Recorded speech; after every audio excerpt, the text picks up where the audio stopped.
Welcome to Sweet Life Beat Life. We hope this video helps. You have what you need. Open the X mobile app and go straight to starting a space. First, grant microphone permission and plug in headphones so audio is clean. Next, pick a clear, concise topic and add 1 or 2 co-hosts before you go live. Once done, tap Start Space and speak to introduce the purpose. This sets expectations and invites early listeners to stay. Make sure your profile is visible and concise so people know who's moderating. You're live, so focus on flow and moderation. Give co-hosts clear roles. One handles audio quality, another curates audience questions. Use mute to control noise. Once conversation builds, share relevant tweets into the space to add context.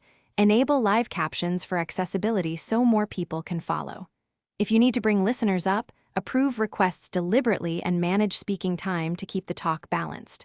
Also, promote the space to your followers to grow live attendance quickly. You're closing the space, so summarize key points and give a clear call to action. Thank co-hosts and listeners to finish gracefully. After ending, save or download the recording if the feature is enabled so you can share highlights and extend reach. If something goes wrong, audio dropouts or muted speakers, stop, switch to another device or reassign co-hosts and restart the space. This quick pivot usually restores continuity without losing your audience. Thanks for watching. Consider subscribing if we helped you.